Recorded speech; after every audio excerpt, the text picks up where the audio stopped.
প্রিয় দর্শক, আপনারা সবাই কেমন আছেন? আশা করি ভালো আছেন। অনেকদিন পর আবারও আসলাম হরিপুর ব্রিজের সর্বশেষ আপডেট নিয়ে।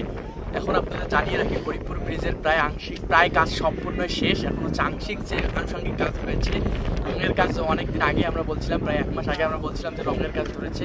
এখন হচ্ছে রঙের কাজ প্রায় সম্পূর্ণ শেষ। এখন হচ্ছে কার্পেটিংয়ের কাজ চলতেছে, আর মূল ব্রিজের যে পিচ ঢালাই চলতেছে সেই পিচ ঢালাইয়ের কাজ চলতেছে, এবং হচ্ছে সংযোগ সড়ক যেগুলো রয়েছে সবগুলো সংযোগ সড়কের হচ্ছে পিচ ঢালাইয়ের কাজ হয়ে গিয়েছে। এখন শুধু মূল ব্রিজের পিচ ঢালাই কাজ চলতেছে। আজকে আমরা দেখাবো কিভাবে মূল ব্রিজের পিচ ঢালাই কাজ হচ্ছে, এবং সামনে আমরা যদি দেখানোর চেষ্টা করি, ওই যে গাড়ি ট্রাকগুলো দেখা যাচ্ছে, এই যে ট্রাক আসতেছে, এই ট্রাক থেকে এইটুকু জায়গা পিচ ঢালাই হলে আর কি পিচ ঢালাইয়ের কাজ শেষ, এবং সর্বশেষ থাকবে লাইটিং, এবং লাইটিংয়ের কাজ শেষ হলে ইনশাআল্লাহ ব্রিজটি উদ্বোধন হয়ে যাবে।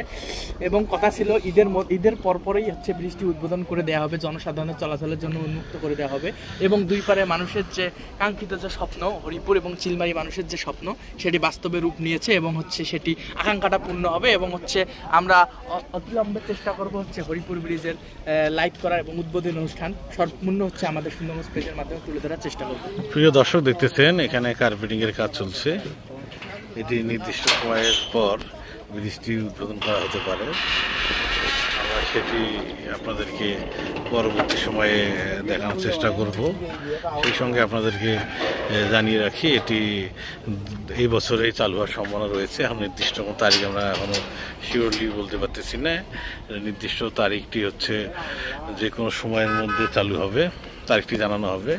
সেই পর্যন্ত হচ্ছে আমরা ভিডিওটি করার চেষ্টা করতেছি। আপনারা দেখতেছেন দুই সাইডে হচ্ছে নদীতে পানি অনেক বৃদ্ধি পেয়েছে, এখন তিস্তা নদীর পানি। এটি হয়তো বা দ্রুততম সময়ের মধ্যে ব্রিজটি খুলে দেওয়া হবে।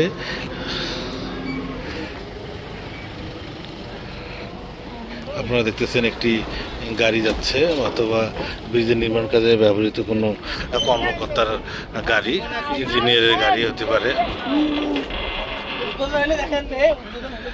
আপনারা যে যেখান থেকে দেখেন সবাইকে ধন্যবাদ।